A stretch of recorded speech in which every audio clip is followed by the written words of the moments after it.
Olá, amigos, bom dia. Estamos começando agora o IATcast, um podcast aqui direto do Yacht Clube de Fortaleza, com esse cenário incrível. Não é chroma key, é o mar que está bem ali, o Oceano Atlântico. E o nosso primeiro convidado é o jornalista Fábio Campos, editor-chefe do portal Focus. O Fábio tem uma experiência incrível como jornalista, como colunista político do Jornal Povo durante muitos anos, e nos dá o prazer daqui da sua presença. Prazer enorme, Fábio. Prazer todo meu, Luiz Sérgio. Que bom revê-lo. Que bom revê-lo, e devo dizer, não posso deixar de dizer, que eu entrei no Jornal Povo pela primeira vez pelas suas mãos. Pois era então editor-chefe. Fizemos uma caminhada muito positiva na redação do Jornal Povo. Foi o nosso berço, né? Nosso berço. Fábio, eu queria conversar contigo sobre esse cenário, né, da nossa atividade, do jornalismo no Brasil. O que tem dado, o que tem colocado em xeque a nossa profissão, na tua opinião? Eis a grande questão, Luiz Sérgio. Esta é uma grande questão. A profissão de jornalismo aí não é só um problema nosso, não é localizado, não é brasileiro, isso é no planeta inteiro, é estrutural. Todo dia eu leio a imprensa americana, por exemplo, que é o grande berço do jornalismo mundial. É lá que as coisas começaram de fato, né? O vigor desta profissão. E está todo dia notícias de grandes jornais que estão cortando 10% da redação, enfim. E isso se deu pelas redes sociais, né? Vamos lá, você fez a abertura aqui da nossa conversa dizendo que 15 anos eu passei como colunista de político do Jornal Povo, e a gente pode até comentar um pouco depois sobre esse trabalho na época, como é que se deu. O que mudou nesse período. O que mudou nesse período, que é essa questão, né? E depois mais 10 anos escrevendo 2 colunas semanais e também o editorial do jornal, enfim. E de repente, naquele momento ali, eu praticamente quem era que fazia a análise política? Era quem estava dentro de um jornal, dentro da redação. Sim. Com as redes sociais, o que é que aconteceu? Todo mundo virou analista de política. Então, todo mundo teve... É massa que todo mundo tem o direito de fazer análise política. Mas o problema é como ela se deu. A maneira muita como opinião, muito adjetivo. Muita adjetivação, muita opinião, muito engajamento pessoal, né, com aquela opinião, e nunca tendo uma instituição por trás que garanta o exercício do bom jornalismo, que essa é uma diferença fundamental. Uma coisa meio tóxica, né, Fábio? As redes sociais, elas desorganizaram a hegemonia das grandes empresas. E por que essa hegemonia era boa, Luiz Sérgio? A gente, à primeira vista, acha que bom, abriu para todo mundo. Não, o jornalismo tem responsabilidades. Sim, o exercício desta profissão, ela impõe uma série de responsabilidades que a opinião de qualquer um na internet não tem. Não tem. O jornalista se obriga a filtrar a informação, se obriga a conferir a informação, ouvir o outro lado e emitir uma opinião absolutamente responsável sobre o fato que está em questão. E ser responsável é levar em consideração todos os padrões éticos, não gostei do termo, morais, institucionais, democracia, responsabilidade. Hoje não tem, acabou, tal. E a opinião dos especialistas acabou se misturando com esta montanha de análises que existe por aí. Então, eu acho que é uma transição. Há uma espécie de promiscuidade, né? Porque a apuração custa dinheiro, né? Custa. E a opinião... Você tocou num grande ponto. É muito caro você fazer a informação, fazer a investigação ou coisa que não vale. É caro. Sim. Você precisa de estrutura, você precisa de tempo. As redações hoje têm equipes pequenas e elas se obrigam a entregar todo dia algo.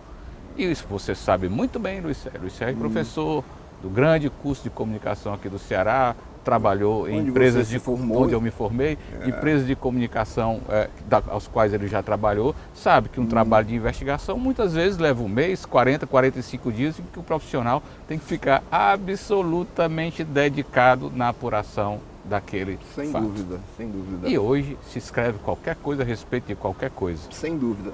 Quer dizer, as redes sociais desorganizaram, como eu já falei, quebraram a hegemonia dos grandes meios e colocaram em xeque o negócio, né? Sim. Muitas empresas hoje passam por dificuldades. Muitas empresas passam por dificuldade, o impresso no Ceará praticamente acabou. Né? Tem aí um ou outro, o próprio Jornal Povo mantém. Eu tenho dificuldade até de encontrar o jornal, eu não vejo mais pessoas com o jornal na mão. Sim. Né? Eu tenho 3 filhos, 2 de 20 anos, 1 de 14. O hábito não existe jornal na vida em deles. xeque, né? Entrou. Eu, particularmente, não folheio mais jornal, Luiz Sérgio. E, no entanto, até do cheiro do jornal eu sentia necessidade. Né? E, no entanto, eu tenho um iPad na mão onde eu durmo lendo jornal, acordo lendo jornal. Isso mudou. Fábio, e a qualidade da política no Brasil? Você cobriu governos Fernando Henrique, Lula 1 e 2, Fernando Henrique 1 e 2. O que aconteceu com certo rigor na qualidade dos políticos no Brasil? Tem o mesmo processo que se deu com o jornalismo, se deu com a política. Aliás, sua pergunta me fez lembrar uma frase do Ulisses Guimarães. Ah, você está achando a composição da Câmara dos Deputados ruim? Espere a próxima. Tem sido sempre assim. Sim. Todas as próximas composições têm criado, têm eleito um grupo. É difícil até classificar, Luiz Sérgio, mas eu sou de um tempo, por exemplo, 2995, primeiro ano do governo Fernando Henrique Cardoso. Você era editor-chefe do jornal e me pensou para ir para Brasília fazer a cobertura daquele momento muito especial do país. Muito especial por quê? Porque eram as quebras dos monopólios, sabe? Era um momento de virada de um Brasil antigo para um Brasil mais moderno. Havia uma ruptura. Havia uma ruptura importante lá e por isso que o Jornal Povo se preocupou em colocar um profissional lá em Brasília para cobrir isso tudo. E eu nos corredores, com quem que eu conversava? Encontrava Delfim Neto como deputado, encontrava o Roberto Campos como deputado. E por aí foi. Gente desse naipe aí. Então tinha 30, 40 parlamentares. O próprio Suplicy, né? O PT tinha vários. O Genuíno, como vou usar um termo aqui, não é dúvida, um grande guerrilheiro no parlamento, que era um cara que tinha um partido muito pequeno, então, o PT. E qual era o trabalho dele de oposição? Exercer a oposição. E ele exercia de uma maneira muito categórica, profundo conhecedor do regimento interno. Tal. Hoje tem os conhecedores do regimento interno, mas muitas vezes é para burlar. Você tinha o Bressa Pereira também, que eu lembro agora. Um grande quadro. Se você pegar as composições, isso se deu, pega as composições de câmaras municipais de Fortaleza aqui nas décadas de 60, 70 e veja o que aconteceu depois. A política se eu pegar esta composição da década de 90 aí, do Congresso Nacional, é incrível os personagens que estavam lá. De altíssima qualidade. Não vou citar agora não, que não adianta, mas enfim, essa fase infelizmente se foi. E junto com o jornalismo também, não é apenas uma coincidência isso aí. O jornalismo também se fragilizou, a política se fragilizou. A meu ver, uma grande reforma que o país deixou de fazer para que nós tivéssemos uma representação política de qualidade, foi a não aprovação de parlamentarismo com lista mista. O que é lista mista? É eu pegar Luiz Sérgio, filice aqui ao meu partido. Ah, mas eu não sou político, eu não vou pedir voto. Não se preocupe, você vai entrar na lista partidária. Então, você pode entrar e se tornar um parlamentar, por exemplo, porque você foi eleito pela lista partidária.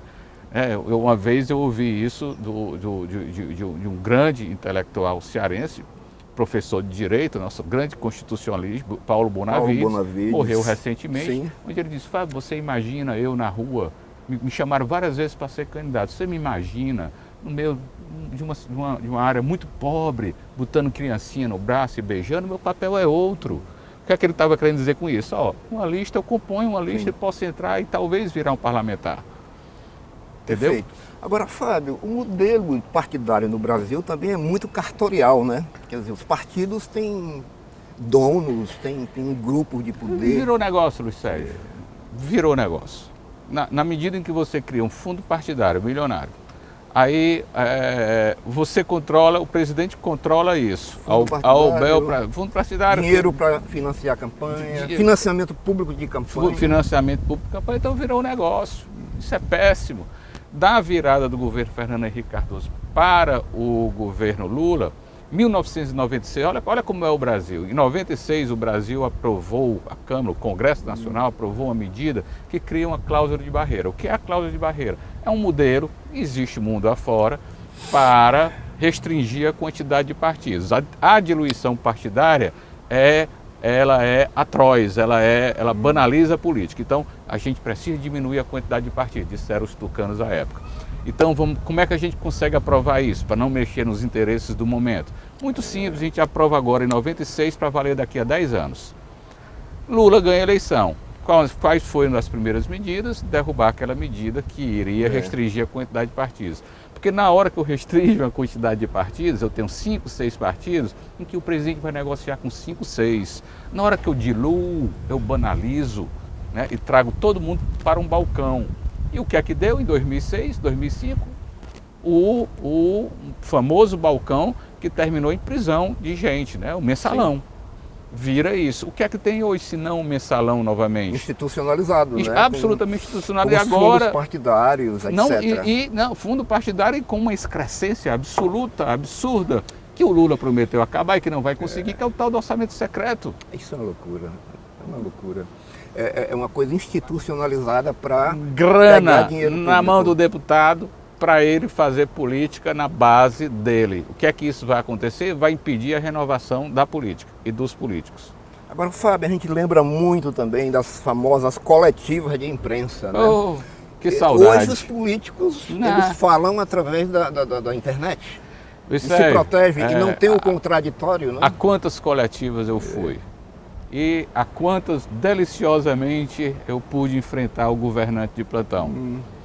Tasso, Ciro, governador nesses momentos deles. Questioná-los. O próprio Cid, questioná-los sobre uma questão polêmica ali. E é ali, frente a frente. Hoje não dão mais, acabaram. É uma excrescência. Aliás, lamento profundamente que foram alguns jornalistas que incentivaram isso. Governador, tem uma maneira do senhor se proteger maravilhosa. Não dê mais entrevista, fale somente através das redes sociais, sem contestação, sem o contraditório, sem a pergunta subsequente do jornalista diante de uma bobagem que o governante disse. Então, isso aí é um dos males que precisa, aliás, não só nosso. Hoje está entrando nos anais da imprensa americana que o governante que menos deu entrevista coletiva é o atual, o Biden. Até aquele anterior, perigosíssimo, chamado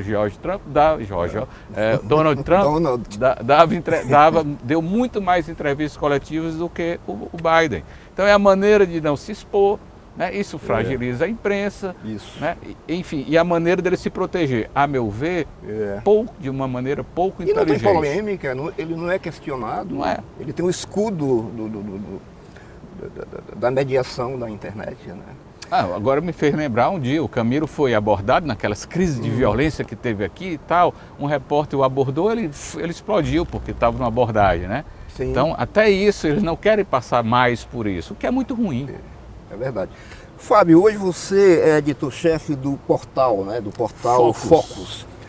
Como é que está esse novo momento na tua vida? Isso, olha, o Focus, o que é que eu fiz? Eu cumpri meio que um caminho natural que vem se dando, que principalmente de 10 anos para cá, nas redações dos grandes jornais. O debate, por exemplo, o principal debate da eleição do Obama, não lembro quem era o concorrente do Obama, já se deu com a mediação de um jornalista que tinha saído de uma dessas grandes redações, não sei se New York Times, não sei se Washington Post, uma dessas grandes, um cara muito experiente, tá? E ele foi fazer a mediação dessa coletiva. O que é que ele tinha feito? Ele tinha fundado um site. Um site.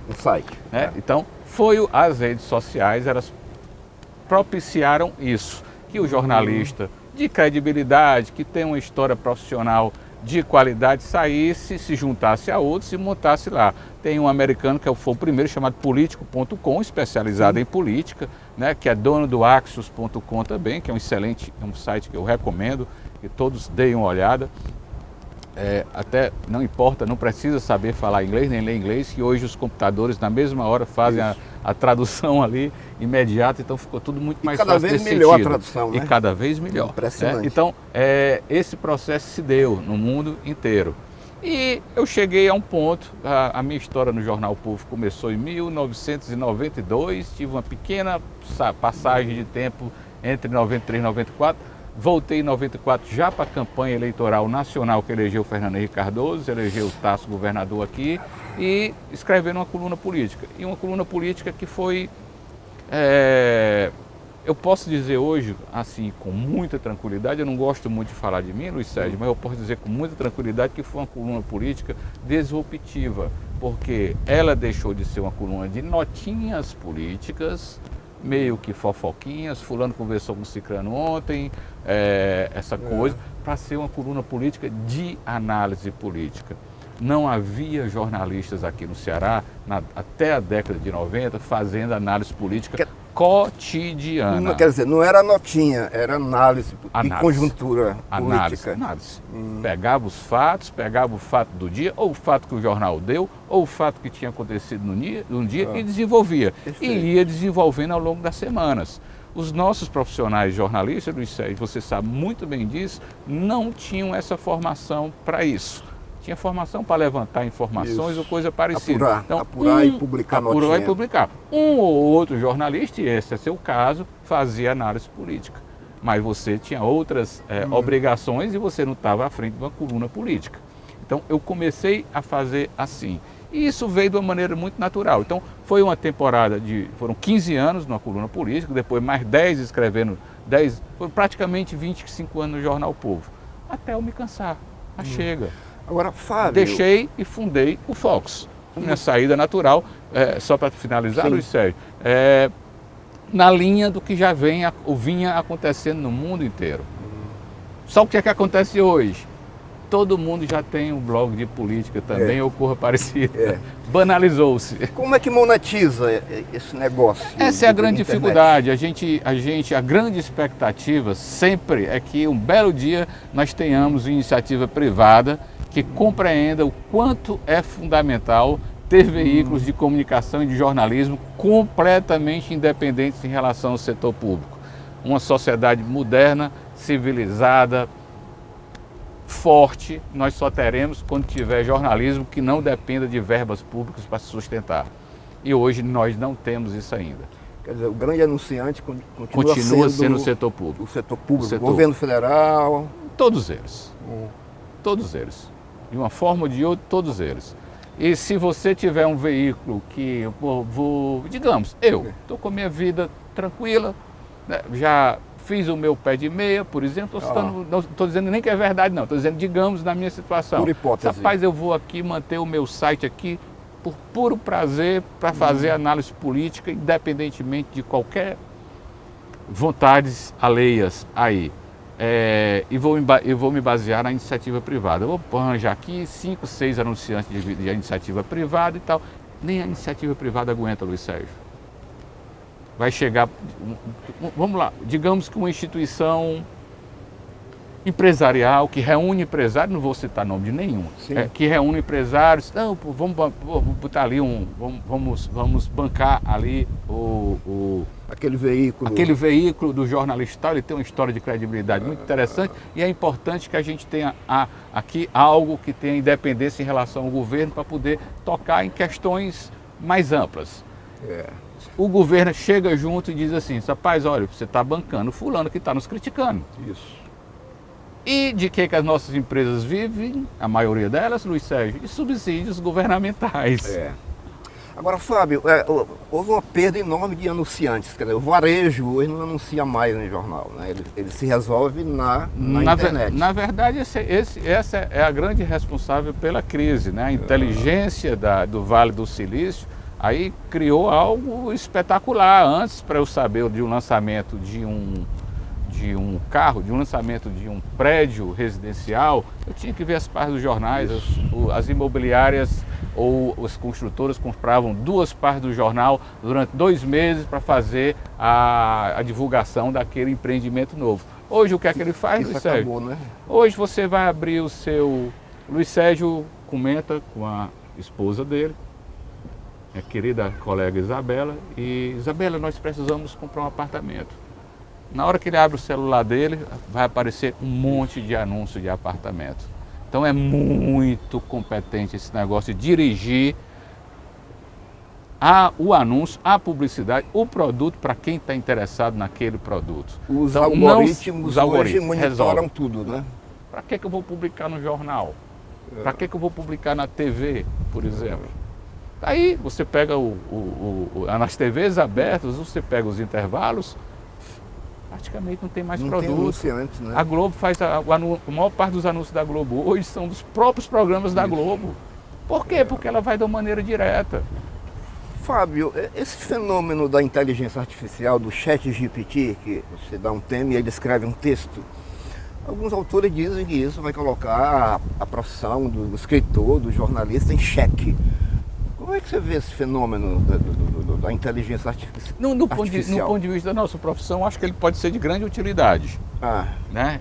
Ele não compõe texto, os fatos estão ocorrendo a todo dia. Aí eu tô na rua, amanhã, por exemplo, amanhã que eu digo, nós estamos vivendo essa confusão do PDT aqui no Ceará. Né? E há eventos públicos em que tem que estar lá e o chat GPT não vai estar lá. Não faz cobertura, ele não apura, ele só monitora o que está na rede. O que está na rede, enfim. Eu fiz alguns testes com o chat GPT assim, muito interessantes, né? Ele erra algumas coisas, né? Eu fiz uma pergunta assim, clássica. Erra bastante, né? Eu coloquei contra a parede num determinado momento, de uma maneira engraçada. Perguntei, se eu nasci no dia tal, do ano tal, quantos dias eu vivi até hoje? Aí ele me deu a resposta, aí bota assim embaixo. Porém, há de se considerar os anos bissexto, tal e tal. Aí, você tem que considerar, e por que você não considera? Sabe qual foi a resposta? Você tem toda a razão. Vou refazer a conta. E me deu incrível, né? Ele faz autocrítica. Né? É impressionante. E aprende, né? Na medida que eu fiz essa pergunta, nunca mais ele vai cair no erro dessa resposta. Do seu conhecimento, se apropria do passa Então, evidentemente, aí que isso vai ter um impacto na vida das pessoas fenomenal. Do jornalismo, Luiz Sérgio, eu não consigo medir ainda com clareza o que é que vai se dar. Mas eu tenho a impressão que nós chegaremos lá, nós gravaremos uma fala de um governante ou de um empresário, enfim, de alguém da nossa vida civil importante, e ele vai transformar aquilo na notícia e vai fazer leituras sobre aquilo. Perfeito. Eu acho que chegaremos a esse ponto. Fábio, com a mudança do perfil do profissional de comunicação e o crescimento enorme de escolas de jornalismo, o que vai acontecer com esses novos profissionais? Eles tendem a desaparecer. Tendem a desaparecer, Luiz Sérgio. Olha, tá aí o sindicato novamente, a FENAGE aí brigando por diploma. Obrigatoriedade do diploma para escrever. De onde já se viu a obrigatoriedade de diploma para escrever? Então isso é uma conversa antiga, ultrapassada, que o Supremo já decidiu que é inconstitucional o diploma para escrever, e tu imagina hoje. Tu imagina diante de tudo que está acontecendo. Loucura. Então, olha, gente, a preocupação, a meu ver, é outra. A preocupação, a meu ver, hoje deve ser com a sobrevivência de uma imprensa independente, capaz de checar os fatos, capaz de fazer investigação, principalmente relacionado ao poder público. Esta é a grande medida, o grande foco do bom jornalismo. Fábio, eu vou fazer uma pergunta que é uma provocação. Como é que você está vendo essa crise dentro do grupo político dos irmãos Ferreira Gomes? Incrível, né? Incrível. Algo incrível. As pessoas me perguntam muito sobre isso. Conversei essa semana com o Cid, com muito cuidado, porque Eu sempre fui um jornalista que eu não gosto de entrar em determinadas intimidades, principalmente se é familiar. Porém, Sim. esta família está toda na política, então as perguntas são inescapáveis, né? Mas ao lado do Cid, a Lia, deputada estadual, está acompanhando o Cid nesse processo. O Lúcio, segundo irmão, que nunca teve mandato, mas sempre teve um papel político muito importante na família, né? E o Ivo, prefeito de Sobral, tal, estão todos num lado. Mais uma vez, o grande partido do Ceará, sempre o partido do poder, o maior partido do Ceará, embora ele não esteja no poder, que esteja no poder é o PT agora, vai se esfacelar de alguma forma, né? Isso está acontecendo. Luiz Sérgio, é a família política, é a família cujo papel na política é o mais importante da história do Ceará. Não há outra política que tenha alcançado tanto poder quanto esta que tem Ciro Gomes, ou tinha Ciro Gomes, Sim, como seu líder absoluto. Foi um governador, Ciro várias vezes ministro, Cid 2 vezes governador, já foi ministro, agora senador, Ivo em Sobral, estão à frente dos destinos da cidade desde 1996, ali agora deputado estadual, então não tem referência. E está acontecendo algo absolutamente clássico na política, que é a ruptura. Tudo tem um limite. Sim. A meu ver, o limite ficou muito claro. A lei da sobrevivência se sobrepôs. Eu acho que os irmãos viram que o Ciro, a atitude do Ciro, o desejo do Ciro de candidatar sem conseguir formar alianças importantes para tal, começou a inviabilizar a própria existência da família na política. Isso pode ter sido um fio condutor dessa crise. Sim, e outros, Luiz Sérgio, que ninguém sabe, né? Aqui eu olho para o distinto público. Outros que ninguém sabe. Você sabe, Luiz Sérgio, que todas as famílias há problemas, né? Sim. Há questões, há mágoas do passado, há o irmão mais novo que chega e pode dizer assim, já chega do mando do irmão mais velho, tá bom, enfim. Agora, essa estratégia do Ciro de, digamos assim, chutar o pau da barraca e criticar vários políticos ex-aliados, você acha um desespero? Não, eu sobrevivência? acho, é uma boa estratégia? Eu acho absolutamente necessário. Hoje, eu não estou nem dizendo se é uma boa estratégia ou não. Encontrei com o Ciro recentemente num evento social e disse, peguei no braço desse Ciro, o Jair Bolsonaro vai ser inviabilizado politicamente por uma decisão do Tribunal Eleitoral, como de fato o foi. Olha, o seu papel é fundamental como contraponto ao PT. Seu papel nunca foi tão necessário. Por quê? Você continua sendo uma voz que é ouvida. O fato de ele não conseguir um grande sucesso eleitoral não quer dizer que ele não seja ouvido. Ele é ouvido. E o Ciro é um orador de primeira qualidade. Eu não conheço na história política do Brasil, eu tenho 58 anos, né? Então faz praticamente 50 anos que eu acompanho a política. É um orador de altíssima qualidade, com uma formação intelectual assim, completamente acima da média, com a capacidade de verbalizar como poucos e sabendo como é que as coisas acontecem. Então, hoje é fundamental o papel do Ciro como o crítico, a maneira como ele trata o contraponto. Agora, Fábio, essa crise do PSDB, não só no Ceará, mas no Brasil. Que PSDB? O que aconteceu com o PSDB? A maior inteligência... Que na verdade sempre foi um partido paulista, né? Esse foi o problema. Teve São Paulo, teve ali Paraná com Zé Rich e teve o Ceará com Tasso Gereissati, né? Eram os três bases principais do PSDB. Embora Minas Gerais tenha tido ali o Aécio Neves governador, ele teve governador no Rio de Janeiro também, mas São Paulo que era o grande. E eles fizeram, o Luiz Sérgio, a coisa mais importante, a estruturação econômica mais importante da história do país, que está até hoje aí, que foi o Plano Real. Estabilidade. A maioria do público hoje é muito jovem, não tem ideia do que isso significa. Uma inflação de 100, 110% ao ano. Isso é uma loucura, gente. Ninguém tem ideia. E a maior vítima disso é exatamente os mais pobres.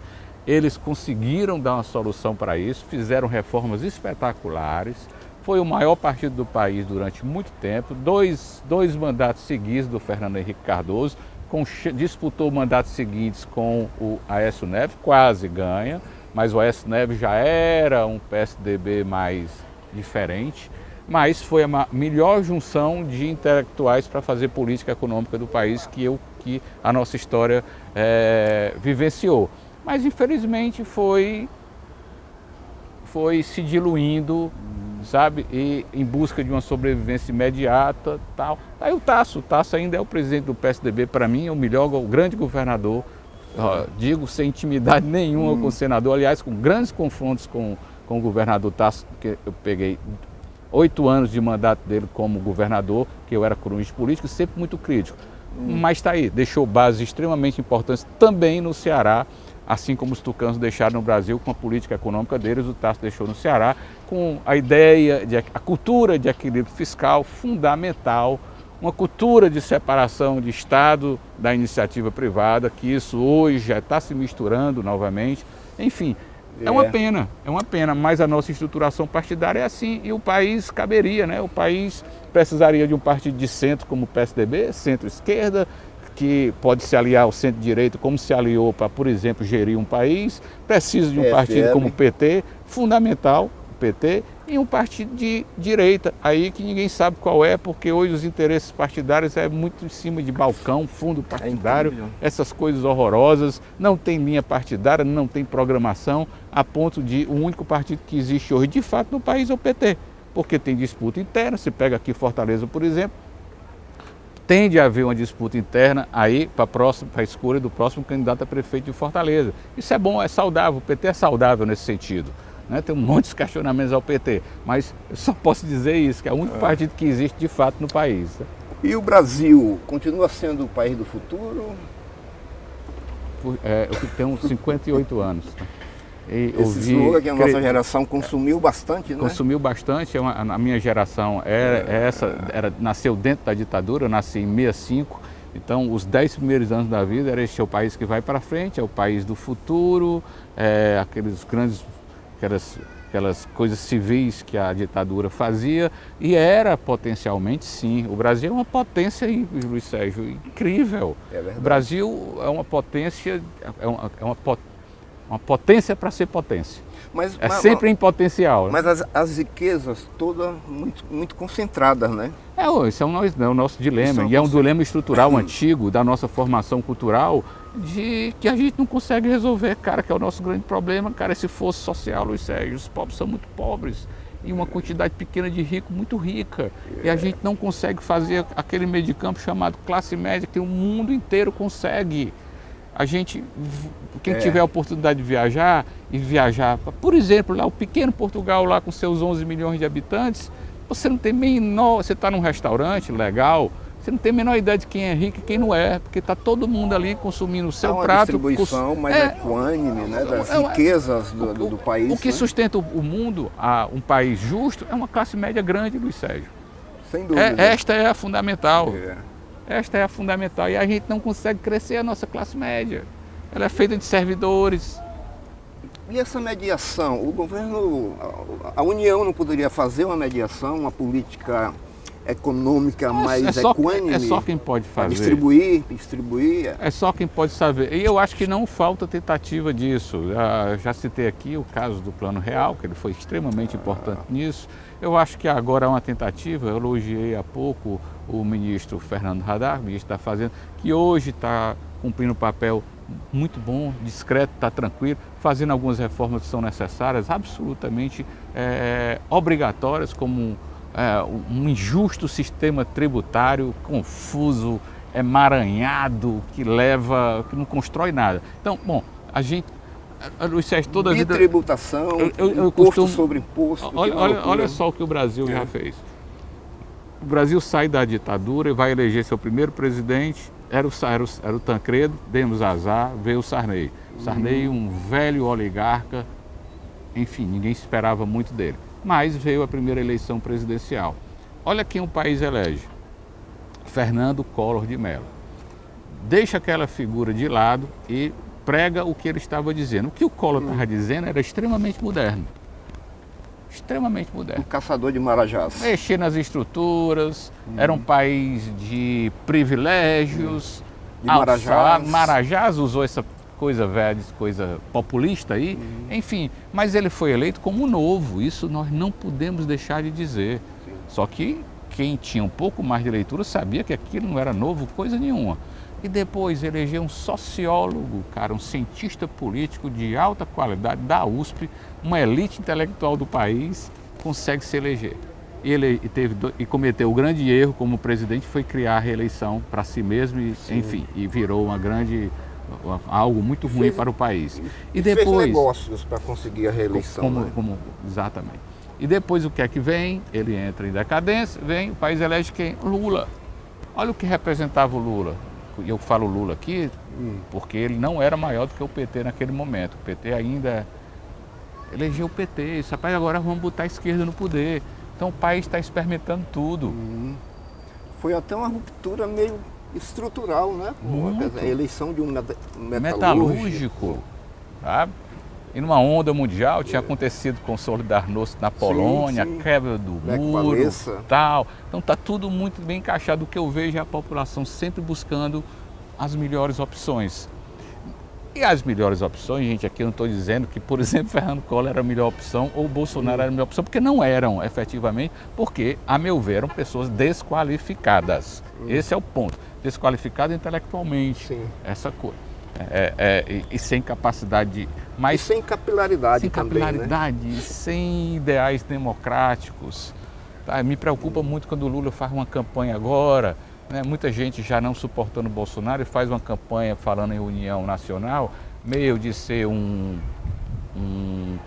nosso líder sul-africano, Luiz Sérgio, me deu branco agora o nome, de ser esse grande líder capaz de juntar a todos.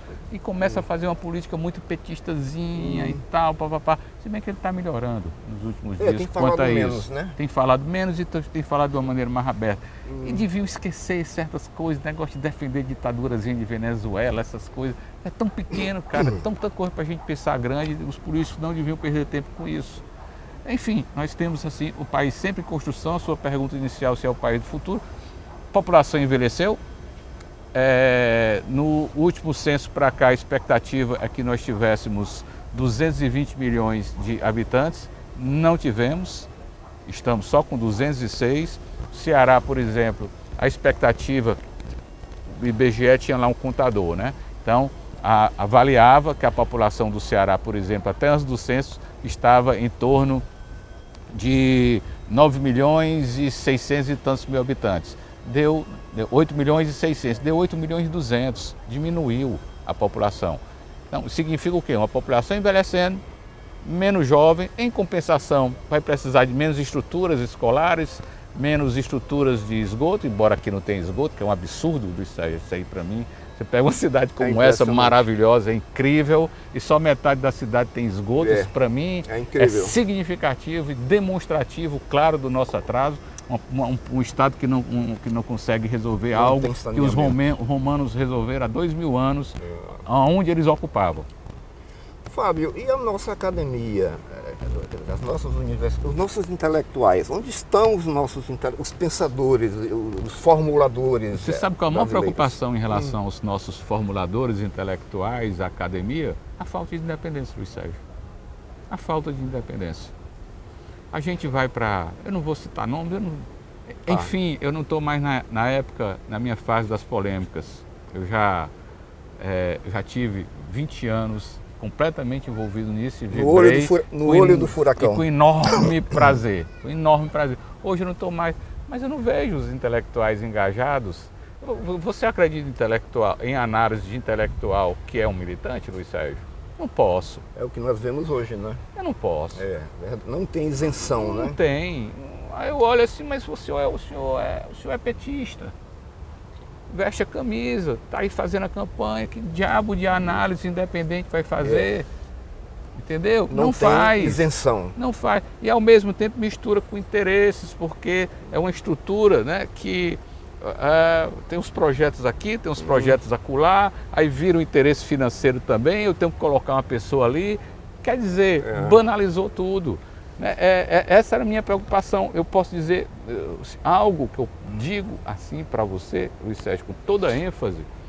é que eu já fui petista na minha juventude. A nossa geração parece que foi toda, né? Que é próprio, petista de carteirinha.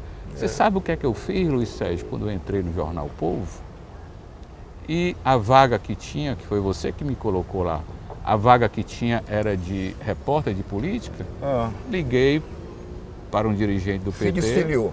Por favor, eu sou agora, não sou mais, eu não sou, o único ista que eu vou ser agora é jornalista, não petista. Então, rasga a minha ficha, desfaz a minha ficha de filiação, por favor. Isso foi feito imediatamente. Então, eu posso dizer para vocês e para você que no exercício da profissão, essa independência é fundamental para que eu possa fazer análise. Sem dúvida. E como é que grande parte dos nossos intelectuais são... Esse embate que acontece agora, que aconteceu de maneira muito forte no Brasil, ideológico, bolsonarismo, petismo, era um embate que eu olhava assim, mas aí é todo mundo engajado com um ponto de vista militante, não é um intelectual falando, é um militante falando.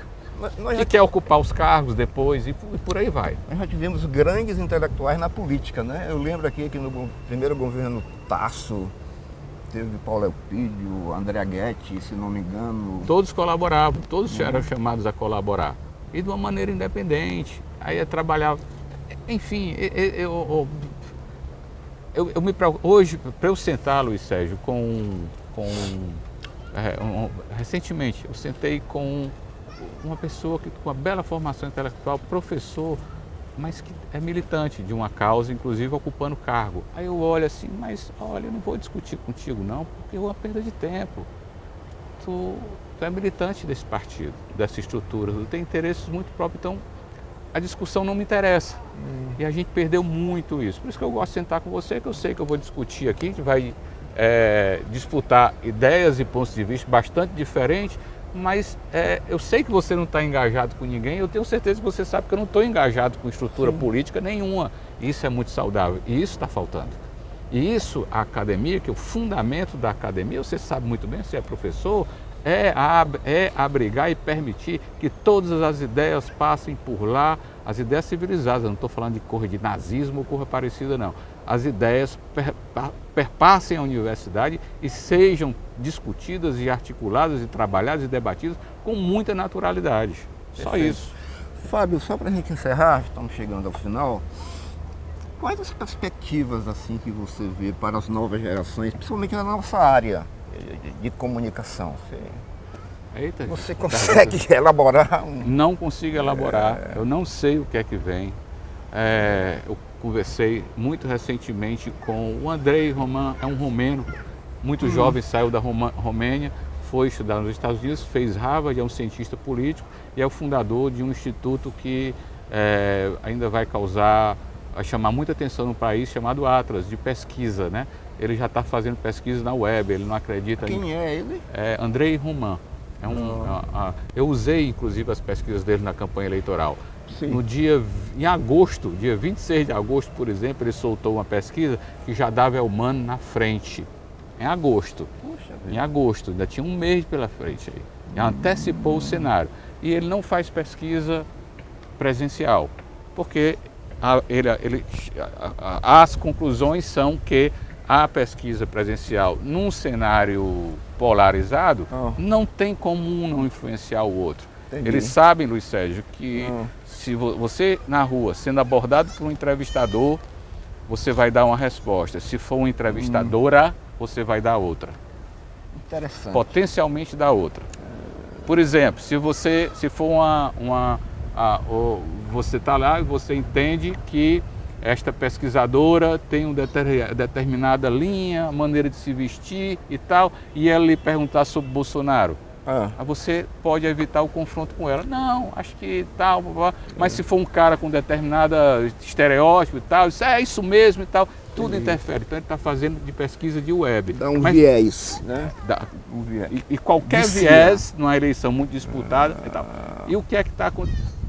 Por que eu citei o Andrei nisso aí? Porque eu estava recentemente conversando com ele e ele falou, Fábio, eu não sei o que é que vem com inteligência artificial. Isso vai afetar sobremaneira também as pesquisas e as leituras sobre ela.